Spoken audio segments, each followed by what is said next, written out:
The Count of Monte Cristo by Alexandre Dumas. Chapter 114. Peppino. At the same time that the steamer disappeared behind Cape Morgan, a man traveling post on the road from Florence to Rome had just passed the little town of Acquapendente. He was traveling fast enough to cover a great deal of ground without exciting suspicion. This man was dressed in a greatcoat, or rather a surtout, a little worse for the journey, but which exhibited the ribbon of the Legion of Honor still fresh and brilliant, a decoration which also ornamented the undercoat. He might be recognized not only by these signs, but also from the accent with which he spoke to the postilion, as a Frenchman. Another proof that he was a native of the universal country was apparent in the fact of his knowing no other Italian words than the terms used in music, and which, like the goddam of Figaro, served all possible linguistic requirements. "Allegro!" he called out to the postilions at every ascent. "Moderato!" he cried as they descended. And heaven knows there are hills enough between Rome and Florence by the way of Acquapendente. These two words greatly amused the men to whom they were addressed. On reaching Listorta, the point from whence Rome is first visible, the traveler evinced none of the enthusiastic curiosity which usually leads strangers to stand up and endeavor to catch sight of the dome of St. Peter's, which may be seen long before any other object is distinguishable. No, he merely drew a pocket-book from his pocket and took from it a paper folded in four, and after having examined it in a manner almost reverential, he said, "Good, I have it still." The carriage entered by the Porto di Popolo, turned to the left, and stopped at the Hotel di Espagne. Old Pastrini, our former acquaintance, received the traveler at the door, hat in hand. The traveler alighted, ordered a good dinner, and inquired the address of the house of Thomson and French, which was immediately given to him, as it was one of the most celebrated in Rome. It was situated in the Via de' Banchi, near St. Peter's. In Rome, as everywhere else, the arrival of a post-chaise is an event. 10 young descendants of Marius and the Gracchi, barefooted and out at elbows, with one hand resting on the hip and the other gracefully curved above the head, stared at the traveler, the post-chaise, and the horses. To these were added about 50 little vagabonds from the Papal States, who earned a pittance by diving into the Tiber at high water from the bridge of St. Angelo. Now, as these street Arabs of Rome, more fortunate than those of Paris, understand every language, more especially the French, they heard the traveler order an apartment, a dinner, and finally inquire the way to the house of Thomson and French. The result was that when the newcomer left the hotel with the cicerone, a man detached himself from the rest of the idlers, and without having been seen by the traveler, and appearing to excite no attention from the guide, followed the stranger with as much skill as a Parisian police agent would have used. The Frenchman had been so impatient to reach the house of Thomson and French that he would not wait for the horses to be harnessed, but left word for the carriage to overtake him on the road, or to wait for him at the banker's door. He reached it before the carriage arrived. The Frenchman entered, leaving in the anteroom his guide, who immediately entered into conversation with 2 or 3 of the industrious idlers who are always to be found in Rome at the doors of banking houses, churches, museums, or theaters. With the Frenchman, the man who had followed him entered too. The Frenchman knocked at the inner door and entered the first room. His shadow did the same. "Messrs. Thomson and French?" inquired the stranger. An attendant arose at a sign from a confidential clerk at the first desk. "Whom shall I announce?" said the attendant. "Baron Danglars." "Follow me," said the man. A door opened, through which the attendant and the Baron disappeared. The man who had followed Danglars sat down on a bench. The clerk continued to write for the next 5 minutes. The man preserved profound silence, and remained perfectly motionless. Then the pen of the clerk ceased to move over the paper. He raised his head, and appearing to be perfectly sure of privacy, "Aha!" he said, "here you are, Peppino." "Yes," was the laconic reply. "You have found out that there is something worth having about this large gentleman?" "There is no great merit due to me, for we were informed of it." "You know his business here, then?" "Pardieu, he has come to draw, but I don't know how much." "You will know presently, my friend." "Very well, only do not give me false information as you did the other day." "What do you mean? Of whom do you speak? Was it the Englishman who carried off 3,000 crowns from here the other day?" "No, he really had 3,000 crowns, and we found them.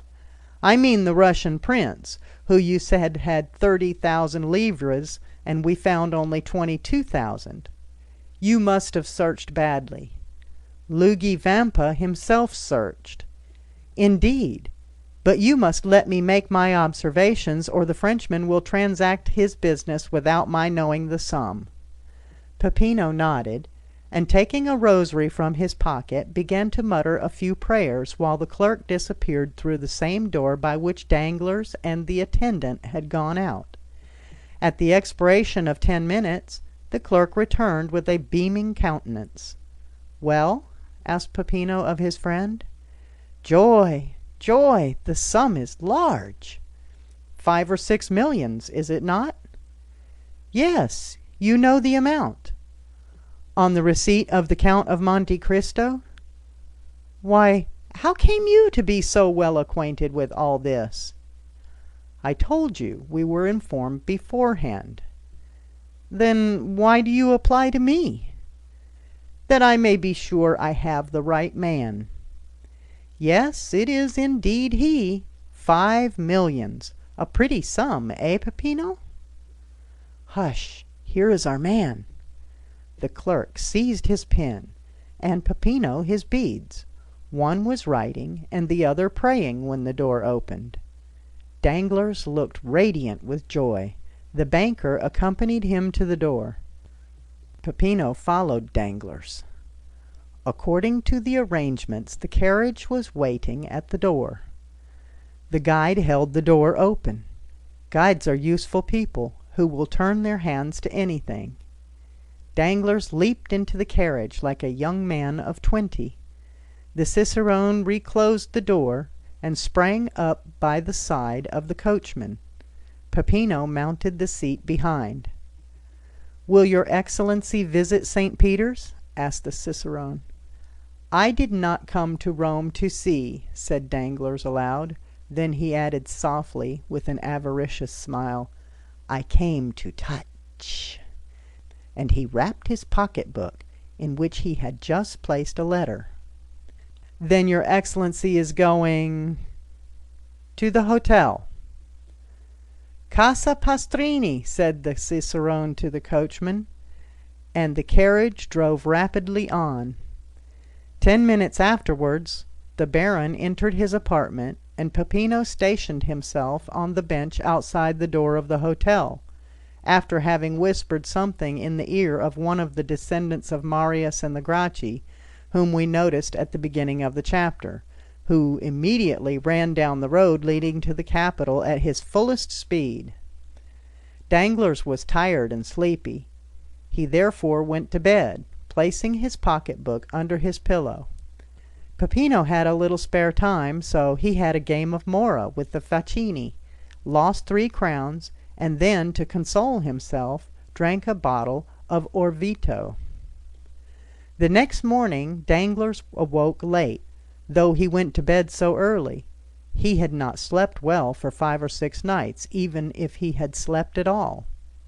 He breakfasted heartily, and caring little, as he said, for the beauties of the Eternal City, ordered post-horses at noon.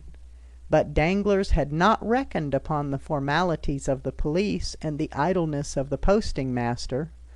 The horses only arrived at 2 o'clock, and the cicerone did not bring the passport till 3. All these preparations had collected a number of idlers round the door of Signor Pastrini's. The descendants of Marius and the Gracchi were also not wanting. The Baron walked triumphantly through the crowd, who for the sake of gain styled him "Your Excellency." As Danglars had hitherto contented himself with being called a baron, he felt rather flattered at the title of Excellency, and distributed a dozen silver coins among the beggars, who were ready for 12 more to call him Your Highness.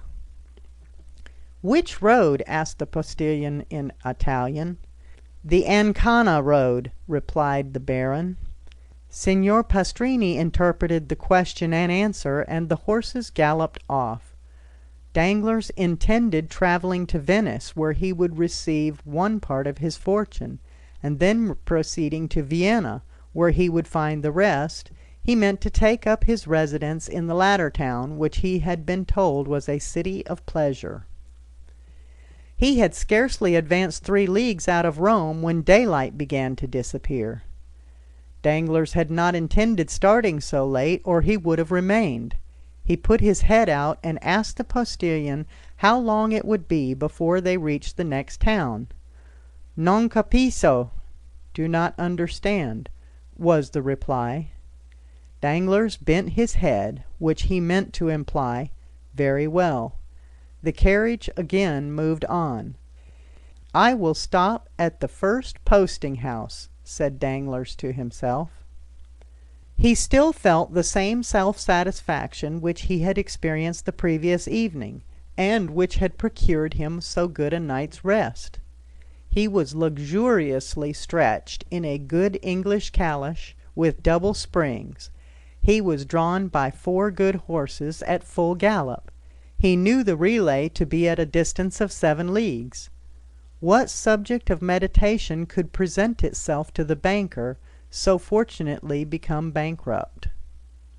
Danglars thought for 10 minutes about his wife in Paris, another 10 minutes about his daughter traveling with Mademoiselle d'Armilly. The same period was given to his creditors, and the manner in which he intended spending their money. And then, having no subject left for contemplation, he shut his eyes and fell asleep. Now and then a jolt more violent than the rest caused him to open his eyes. Then he felt that he was still being carried with great rapidity over the same country, thickly strewn with broken aqueducts, which looked like granite giants petrified while running a race. But the night was cold, dull, and rainy, and it was much more pleasant for a traveler to remain in the warm carriage than to put his head out of the window to make inquiries of a postilion whose only answer was "Non capisco." Danglars therefore continued to sleep, saying to himself that he would be sure to awake at the posting-house. The carriage stopped. Danglars fancied that they had reached the long-desired point. He opened his eyes and looked through the window, expecting to find himself in the midst of some town, or at least village, but he saw nothing except what seemed like a ruin, where 3 or 4 men went and came like shadows. Danglars waited a moment, expecting the postilion to come and demand payment with the termination of his stage. He intended to take advantage of the opportunity to make fresh inquiries of the new conductor, but the horses were unharnessed and others put in their places, without any one claiming money from the traveler. Danglars, astonished, opened the door, but a strong hand pushed him back, and the carriage rolled on. The Baron was completely roused. "Eh?" he said to the postilion. "Eh, mio caro?" This was another little piece of Italian the Baron had learned from hearing his daughter sing Italian duets with Cavalcanti. But mio caro did not reply. Danglars then opened the window. "Come, my friend," he said, thrusting his hand through the opening. Where are we going?" "Dentro la testa," answered a solemn and imperious voice, accompanied by a menacing gesture. Danglars thought dentro la testa meant put in your head. He was making rapid progress in Italian. He obeyed, not without some uneasiness, which momentarily increasing caused his mind, instead of being unoccupied as it was when he began his journey, to fill with ideas which were very likely to keep a traveler awake, more especially one in such a situation as Danglars. His eyes acquired that quality which in the first moment of strong emotion enables them to see distinctly, and which afterwards fails from being too much taxed. Before we are alarmed, we see correctly. When we are alarmed, we see double. And when we have been alarmed, we see nothing but trouble. Danglars observed a man in a cloak galloping at the right hand of the carriage. "Some gendarme!" he exclaimed. "Can I have been intercepted by French telegrams to the pontifical authorities?" He resolved to end his anxiety. "Where are you taking me?" he asked. "Dentro la testa," replied the same voice, with the same menacing accent. Danglars turned to the left. Another man on horseback was galloping on that side. "Decidedly," said Danglars, with the perspiration on his forehead, "I must be under arrest." And he threw himself back in the calash, not this time to sleep, but to think. Directly afterwards the moon rose. He then saw the great aqueducts, those stone phantoms which he had before remarked, only then they were on the right hand, now they were on the left. He understood that they had described a circle, and were bringing him back to Rome. "Oh, unfortunate!" he cried. "They must have obtained my arrest." The carriage continued to roll on with frightful speed. An hour of terror elapsed, for every spot they passed showed that they were on the road back. At length he saw a dark mass, against which it seemed as if the carriage was about to dash. But the vehicle turned to one side, leaving the barrier behind, and Danglars saw that it was one of the ramparts encircling Rome. "Mon Dieu!" cried Danglars. "We are not returning to Rome. Then it is not justice which is pursuing me. Gracious heavens, another idea presents itself. What if they should be—" His hair stood on end. He remembered those interesting stories, so little believed in Paris, respecting Roman bandits. He remembered the adventures that Albert de Morcerf had related when it was intended that he should marry Mademoiselle Eugénie. "They are robbers, perhaps," he muttered. Just then the carriage rolled on something harder than gravel road.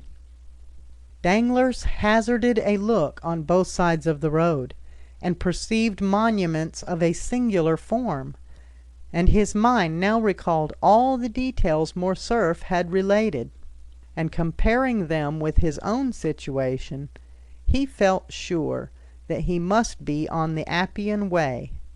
On the left, in a sort of valley, he perceived a circular excavation. It was Caracalla's circus. On a word from the man who rode at the side of the carriage, it stopped. At the same time the door was opened. "Scendi!" exclaimed a commanding voice. Danglars instantly descended. Although he did not yet speak Italian, he understood it very well. More dead than alive, he looked around him. 4 men surrounded him besides the postilion. "Di qua," said one of the men, descending a little path leading out of the Appian Way. Danglars followed his guide without opposition, and had no occasion to turn around to see whether the three others were following him. Still, it appeared as though they were stationed at equal distances from one another, like sentinels. After walking for about 10 minutes, during which Danglars did not exchange a single word with his guide, he found himself between a hillock and a clump of high weeds. 3 men standing silent formed a triangle, of which he was the center. He wished to speak, but his tongue refused to move. "Avanti!" said the same sharp and imperative voice. This time Danglars had double reason to understand, for if the word and gesture had not explained the speaker's meaning, it was clearly expressed by the man walking behind him, who pushed him so rudely that he struck against the guide. This guide was our friend Peppino, who dashed into the thicket of high weeds, through a path which none but lizards or polecats could have imagined to be an open road. Peppino stopped before a pit overhung by thick hedges. The pit, half open, afforded a passage to the young man, who disappeared like the evil spirits in the fairy tales. The voice and gesture of the man who followed Danglars ordered him to do the same. There was no longer any doubt. The bankrupt was in the hands of Roman banditti. Danglars acquitted himself like a man placed between 2 dangerous positions, and who is rendered brave by fear. Notwithstanding his large stomach, certainly not intended to penetrate the fissures of the Campagna, he slid down like Peppino, and closing his eyes, fell upon his feet. As he touched the ground, he opened his eyes. The path was wide, but dark. Peppino, who cared little for being recognized now that he was in his own territories, struck a light and lit a torch. 2 other men descended after Danglars, forming the rear guard, and pushing Danglars whenever he happened to stop, they came by a gentle declivity to the intersection of 2 corridors. The walls were hollowed out in sepulchres, one above the other, and which seemed in contrast with the white stones to open their large dark eyes, like those which we see on the faces of the dead.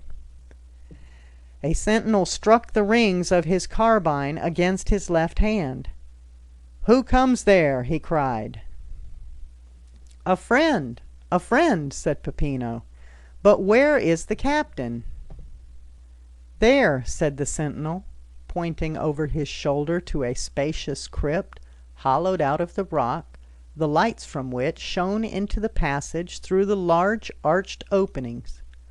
"Fine spoil, captain, fine spoil," said Peppino in Italian, and taking Danglars by the collar of his coat, he dragged him to an opening resembling a door, through which they entered the apartment which the captain appeared to have made his dwelling place. "Is this the man?" asked the captain, who was attentively reading Plutarch's Life of Alexander. "Himself, captain, himself." "Very well, show him to me." At this rather impertinent order, Peppino raised his torch to the face of Danglars, who hastily withdrew that he might not have his eyelashes burnt. His agitated features presented the appearance of pale and hideous terror. "The man is tired," said the captain. "Conduct him to his bed." "Oh," murmured Danglars, "that bed is probably one of the coffins hollowed in the wall, and the sleep I shall enjoy will be death from one of the poignards I see glistening in the darkness." From their beds of dried leaves or wolf-skins at the back of the chamber now arose the companions of the man who had been found by Albert de Morcerf reading Caesar's Commentaries, and by Danglars studying the Life of Alexander. The banker uttered a groan, and followed his guide. He neither supplicated nor exclaimed. He no longer possessed strength will, power, or feeling. He followed where they led him. At length he found himself at the foot of a staircase, and he mechanically lifted his foot 5 or 6 times. Then a low door was opened before him, and bending his head to avoid striking his forehead, he entered a small room cut out of the rock. The cell was clean, though empty, and dry, though situated at an immeasurable distance under the earth. A bed of dried grass, covered with goatskins, was placed in one corner. Danglars brightened up on beholding it, fancying that it gave some promise of safety. "Oh, God be praised," he said, "it is a real bed." "Ecco!" said the guide, and pushing Danglars into the cell, he closed the door upon him. A bolt grated, and Danglars was a prisoner. If there had been no bolt, it would have been impossible for him to pass through the midst of the garrison who held the catacombs of St. Sebastian, encamped round a master whom our readers must have recognized as the famous Louis Vampa. Danglars, too, had recognized the bandit, whose existence he would not believe when Albert de Morcerf mentioned him in Paris, and not only did he recognize him, but the cell in which Albert had been confined, and which was probably kept for the accommodation of strangers. These recollections were dwelt upon with some pleasure by Danglars, and restored him to some degree of tranquillity. Since the bandits had not dispatched him at once, he felt that they would not kill him at all. They had arrested him for the purpose of robbery, and as he had only a few louis about him, he doubted not he would be ransomed. He remembered that Morcerf had been taxed at 4,000 crowns, and as he considered himself of much greater importance than Morcerf, he fixed his own price at 8,000 crowns. 8,000 crowns amounted to 48,000 livres. He would then have about 5,050,000 francs left. With this sum he could manage to keep out of difficulties. Therefore, tolerably secure in being able to extricate himself from his position, provided he were not rated at the unreasonable sum of 5,050,000 francs, he stretched himself on his bed, and after turning over 2 or 3 times, fell asleep with the tranquillity of the hero whose life Louis Vampa was studying. End of chapter 114.